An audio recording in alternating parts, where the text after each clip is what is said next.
Melanie Klein do Zero, aula número 7.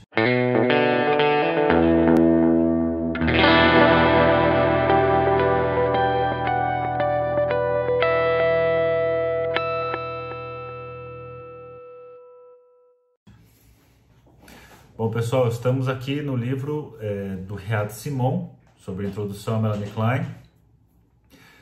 Você pode conseguir acessar esse livro lá no canal do Telegram, Salvador Ferreira Psi. Se você entrar lá, você vai em arquivos e você encontra esse PDF.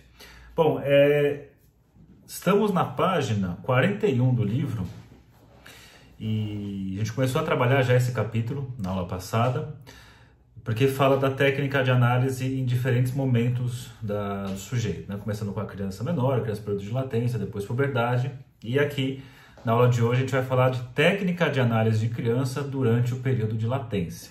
Bom, então o que o Riad Simon colocou aqui pra gente? Na latência, a vida imaginativa é restringida devido à forte repressão. E por que tem uma forte repressão? E aí coloca aqui.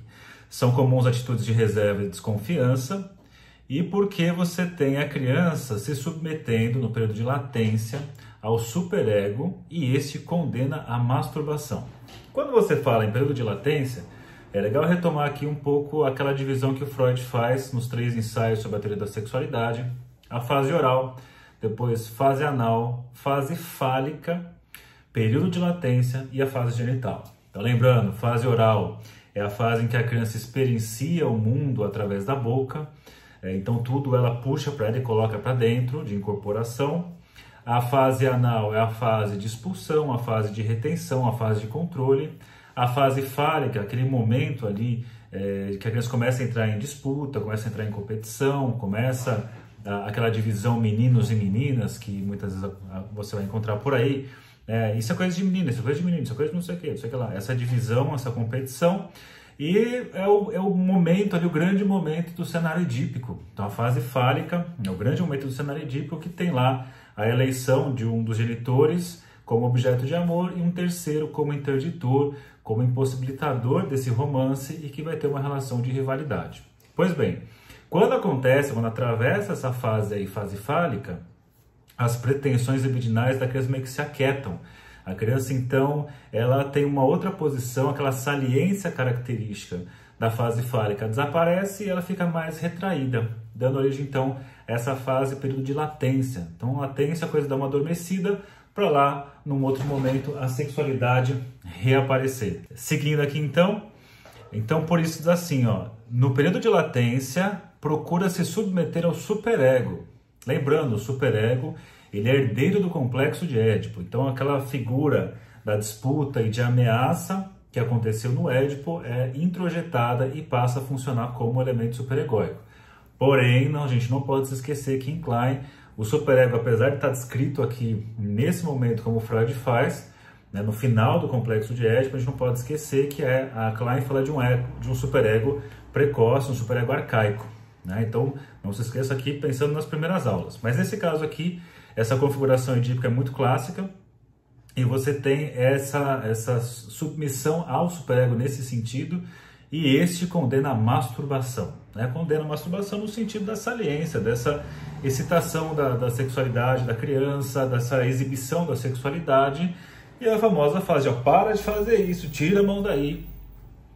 Classicamente, tira a mão daí, vão te levar lá para o médico para arrancar seu pipi fora, como acontece no caso do pequeno Hans, um caso famoso aí, clássico da psicanálise, que o Freud fez o atendimento. Né? Na verdade, indiretamente, né? Só para lembrar aqui, o Freud, ele atende o pai do Hans, que vai fazendo meio que a mediação entre Freud e a criança. Bom, veja que interessante aqui. Que tipo de ganhos, então, teria uma criança nessa fase, na período de latência, que ela está mais fechada, muitas vezes mais inibida, mais retraída, porque está submetida ao superego, e essas condenações às suas saliências sexuais, né, o seu ápice aí pensando na masturbação. Aí o Riad Simon traz o seguinte: as interpretações, ao suprimirem parcialmente a repressão, provocam os seguintes efeitos. Primeiro, estabelece a situação analítica. 2, a imaginação da criança fica mais livre, afinal se livra da repressão. As personificações, dramatizações ficam mais ricas, as histórias têm mais ligação com a fantasia inconsciente. Depois, a criança obtém alívio e surge certa compreensão do objetivo da análise. O interesse sexual permite a aproximação do material reprimido, da angústia latente e do sentimento de culpa. Então, são muitos os ganhos que nós temos aqui, pensando na criança nessa fase. Ele até coloca no começo que tem essa dificuldade, né, por parte da criança se engajar num processo psicanalítico por conta de uma falta de noção do seu sofrimento, da doença, entre aspas, e também falta motivação porque não vê muito sentido no que está ali. Então, ela acaba fazendo esse jogo de não vou entregar, né? Na verdade, não entra no jogo com o analista, não vou entregar, não vou falar, não quero, porque já tem repressão demais. E aí sente mais uma situação que possa acontecer, mais um lugar de repressão, de um adulto repressor. Tanto é que a Klein vai trazer um exemplo aqui, melhor, Red Simon traz um exemplo que a Klein pega um caso em que ela se preocupa de fazer certas intervenções, não se assemelhar a um pai repressor. Mas vamos chegar lá daqui a pouquinho. Então, continuando aqui, ó. E aí uma coisa bem interessante que traz agora, há uma certa contradição superficial entre o objetivo do paciente e o objetivo da análise. O ego, ainda fraco do latente, procura fortalecer-se, aumentando a repressão e se agarrando à realidade. Não quer se deixar ali levar pelas fantasias inconscientes. Porém, o trabalho analítico é outra coisa, que é justamente... E aí, Belchior? Tudo bem com você? O trabalho analítico que é justamente que ela não fique nesse lugar de apego à realidade e sim que possa acessar esse material inconsciente. Por isso que coloca aqui, ó. O trabalho da análise vai contra esse propósito, quer levantar a repressão e penetrar no interior, no inconsciente. Portanto, no começo, o ego da criança não serve de apoio para o desenvolvimento da análise. É a penetração gradual nos estratos do inconsciente que consegue progressivamente a colaboração do ego. Então, interessante que é um trabalho que é contrário, né? Os esforços da criança é se apegar à realidade por conta, né, desse medo de entrar nas suas fantasias inconscientes, dar vazão a elas, e a análise que é justamente que isso possa aparecer. É quase que fosse uma autorização assim de poder acessar, né, da criança poder, melhor dizendo, acessar e poder entrar em contato e poder trazer, né, se expressar essas fantasias inconscientes. Na prática cotidiana, a criança entre 5 e 10 anos, que é normalmente aí o lugar que você coloca o período de latência, prefere brincar de representar papéis. Professor, aluno, médico, paciente, balconista, escrituário, enfim, sei lá o que você brincava aí quando você estava nessa idade. Os brinquedos são monótonos e se repetem por semanas e meses. É preciso aprofundar todos os detalhes de um brinquedo e também as razões que levam a mudá-lo para alcançar as motivações inconscientes. Ele vai dizer assim que nesse caso, numa criança que está nesse período de latência, o divã já é algo possível. O divã ou poltrona, alguma coisa assim, porque já tem a possibilidade da criança fazer associações verbais. No caso, quando acontece de ainda ser difícil as associações verbais serem feitas, aí da mesma forma a técnica lúdica é retomada, né? Então diz assim, ó, quando a análise se aprofunda e a angústia impede a fala, brincar facilita a comunicação. Tem um episódio no The Office, não sei se vocês conhecem, quem conhece já deve ter visto esse episódio, que o Michael tem que fazer uma terapia obrigatoriamente e ele não se abre de jeito nenhum.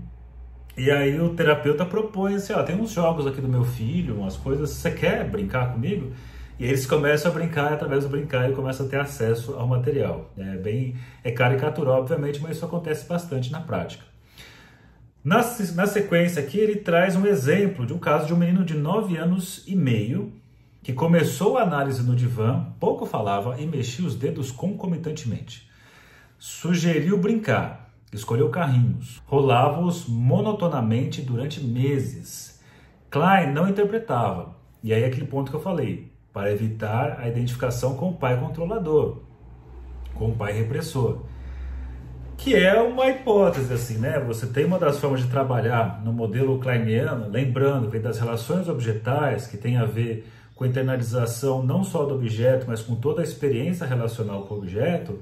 Então, esses objetos internalizados e uma experiência ruim de internalização, que caracteriza um mau objeto, precisa ser reparado ali na prática clínica para possibilitar transformar o objeto mau no objeto bom. Lembrando desse raciocínio rudimentar, básico, aqui que a gente vem falando desde do comecinho. Porém, no caso, ela vai perceber que não dá para esperar tanto e ela começa a fazer interpretações mais profundas e que isso traz algumas consequências, algumas movimentações. Aí nessas horas, gente, é inevitável, né? Aquela coisa assim, tá, mas então é para deixar a criança nesse período associar, para ir pro divã, para não para brincar, etc, essas coisas. Acho que você tem que usar esse termômetro passo a passo. Imagino que se você atenda, você faz supervisão, obviamente, uma pessoa com mais experiência sempre ajuda nessa hora, mais experiência clínica. Mas a ideia é assim, já é possível as associações verbais. Não sendo possível as associações verbais, o brinquedo é uma possibilidade, a atividade lúdica é uma possibilidade. Evitar inicialmente certas intervenções que possa ser um passo muito grande e possa levar a uma inibição maior. Porém, em certas situações, quando a coisa está truncada demais, vai ser fundamental algumas interpretações que vão, de alguma forma, desentupir isso e possibilitar as primeiras movimentações. Tanto é que aqui o Riad Simone traz que o que o Klein faz com essa criança de 9 anos e meio é muito semelhante ao que ela faz com o Dick. Que o Dick fazia aquela brincadeira ali repetitiva, né? Só se interessar por maçanetas e portas. E a Klein faz uma interpretação que começa a fazer a coisa acontecer. Então é necessário, em alguns momentos, um tipo de intervenção nesse sentido para fazer que a coisa possa caminhar. Para seguir aqui, finalizando essa parte, tem aqui 12 pontos bem interessantes pensando no atendimento da criança e o lugar dos pais nesse processo. Diz assim: um aspecto importante do trabalho com crianças é referente à relação do analista com os pais. Primeiro, para um trabalho eficaz é indispensável certa confiança entre analista e pais por causa da dependência da criança. 2. A neurose da criança traz culpa aos pais. Pois é. A busca da análise prova sua responsabilidade na gênese da doença. Os pais procuram e muitas vezes procuram culpados e falam assim, putz, então, vim aqui, não era para ser dessa forma. Muitas vezes é a escola que reclama e os pais se sentem, às vezes até ofendidos por essa, entre aspas, fala da escola e chega buscando, se culpando e tem todo um trabalho do analista de tirar esse lugar de culpa, porque não é para aí a coisa vai trabalhar. Enfim. 3. É-lhes penoso trazer detalhes da intimidade da família a um estranho, mas é importante que isso possa ser trazido com o tempo. Então a relação de confiança, pensando, não vai acontecer só com a criança ali, paciente, mas também com esses pais, né, com o pai, com a mãe, com os pais, enfim, e que possa principalmente, e eu insisto muito isso, né, quando eu dou supervisão, aula, essas coisas, eu insisto na importância das entrevistas preliminares. Quando você vai atender crianças, principalmente escutar esses pais. Existe uma outra autora que eu gosto muito, que é a Manoni.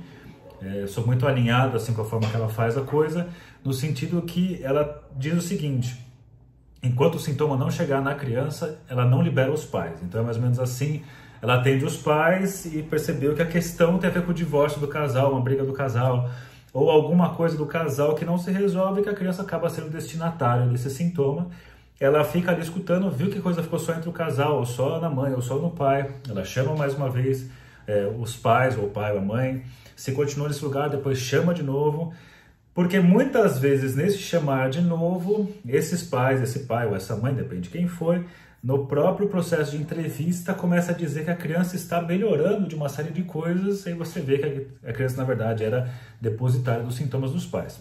Isso é um raciocínio mais da Manoni, escola francesa de psicanálise. Voltando aqui para a escola inglesa de psicanálise, Melanie Klein. De qualquer forma, essa questão das entrevistas são importantes e trazer a intimidade da família não é fácil, mas ainda assim precisamos com o tempo criar relação de confiança para que isso possa ser trazido. 4. Surge ciúme pela relação de confiança entre criança e analista, principalmente a mãe. É muito comum isso de estar atendendo, a criança cria ali por conta da transferência positiva com a analista e muitas vezes o pai ou a mãe tem ciúme dessa relação. 5.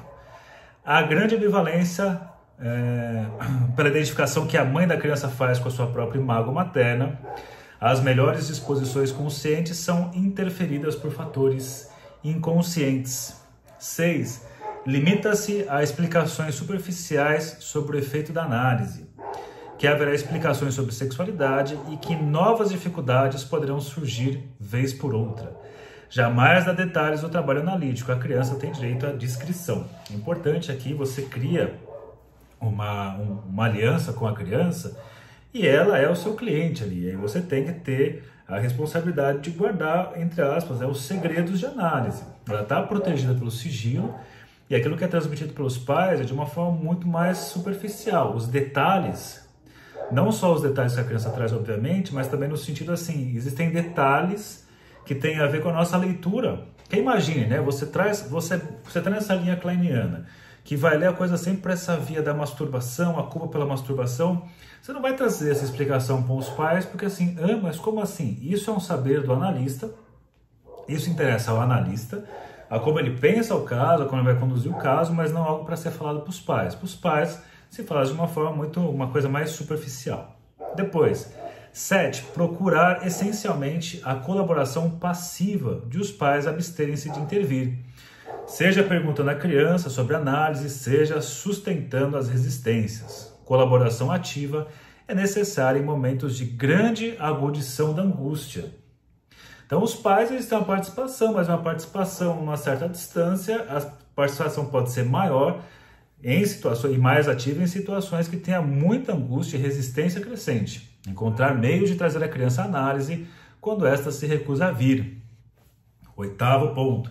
O bom relacionamento com os pais permite informações sobre a criança fora das sessões, sobretudo modificações, desaparecimento de sintomas ou surgimento de outros. Aí é uma posição, depois a própria Klein ela modifica algumas coisas aqui.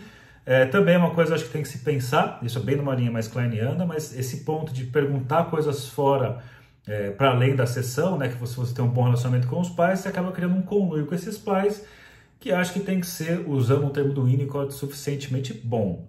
Porque se fica uma coisa também de ficar falando tudo por fora, você cria, você está fazendo uma aliança com a criança, ao mesmo tempo você está fazendo uma coisa fora. Acho que pode mexer um pouco com a confiança dela no processo.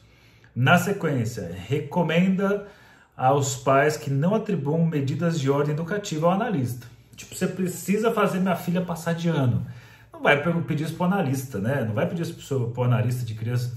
Meu filho tem que passar de ano, por isso que eu trouxe aqui para você. Então, se você quer que seu filho passe de ano, leva para o Kumon e não para análise. Bom, talvez Kumon e mais análise. E talvez Kumon e mais análise para a criança e mais análise para você. Por que não? Obviamente, você pode ter uma dificuldade da criança em determinada matéria, disciplina ou aprendizagem, que obviamente tem motivações inconscientes e aí que eu entro escutando. Né? Então, é claro, né, que você pensando aqui, a análise vai contribuir nesse sentido. Mas, quando vem com esse pedido muito específico, para melhorar tal coisa, não é da alçada do psicanalista. Que mais aqui? Não orientar os pais porque os erros cometidos dependem dos complexos deles. Se mudam num ponto, encontra o outro para perturbar a criança. Exemplo. Klein pediu para uma mãe que não ficasse esmiuçando os cadernos da filha. A mãe passou a falar das olheiras da criança. Em seguida, da demora do banheiro. Tudo isso porque, no fundo, estava angustiado com a masturbação da filha. São melhor recebidas as orientações quando a análise termina ou está prestes a findar-se, porque a melhora da criança alivia a culpa.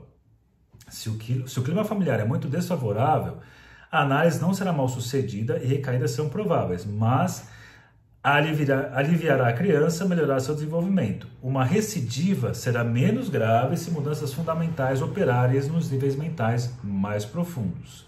Às vezes a melhora da criança exerce igual efeito no ambiente. Pois é. Às vezes a criança pode ir para o internato mudando de ambiente, o que era impossível antes da análise por dificuldades de adaptação. 11. É preferível limitar encontros com os pais ao mínimo para reduzir choques com a mãe. Choques de interesse, tem algo aí que eu já falei em outros momentos, né? Quando você vai atender criança, você está mexendo no narcisismo dos pais, é um vespeiro, que você tem que falar algumas coisas, e os pais muitas vezes falam assim, eu fazia igualzinho quando era criança, você fica, tá, e como é que você lidou com isso na época, o que foi feito? Não foi feito nada, meu pai me deu uma surra e ficou por isso mesmo. Então você escuta ali que tem meio que a criança da mãe, ou a criança dos pais, as crianças que eles foram, entrando em conflito, entrando em disputa com a criança, filho que está ali. Muito cuidado, é um vespeiro e tem que ter um manejo muito cuidadoso nesse momento. E 12, a ambivalência dos pais pela análise explica a pouca gratidão pelo tratamento, mesmo quando bem sucedido. A maioria esquece com espantosa facilidade os sintomas que levaram a procurar ajuda e minimiza os progressos. Na verdade, o Hertzman está falando aqui dos pais ingratos, Mas o próprio Freud escreveu isso com pacientes adultos. Assim, isso acontece na clínica direto. A pessoa está lá no tratamento com você há 2 anos e vários esforços e caminhadas e muita escuta entre aqui e ali. Aí a pessoa vai um final de semana numa constelação familiar, ou vai lá jogar búzios, ou fez um negócio lá daquele, como é que chama aquele cara lá que é motivador? É o coach dos coaches, aquele cara que é gigante assim, que fala, e as pessoas, sei lá, gastei 5 mil reais, 10 mil reais e fui lá no hotel e gritei, não sei o que, tô melhor. Aí você pensa assim, por 2 anos de análise, a pessoa foi um dia e ela acha que foi aquele um dia que resolveu, tá certo. E o Freud fala, cara, mas é isso, você não tem que ficar, mas você não vai levar em consideração a análise. Aí se você ficar nesse lugar de, você está sendo ingrato comigo, você que precisa de análise, né? Também. Então é isso, gente. Na sequência teremos a técnica da análise à época da puberdade. Um outro assunto para a próxima aula. Bons estudos e até a próxima.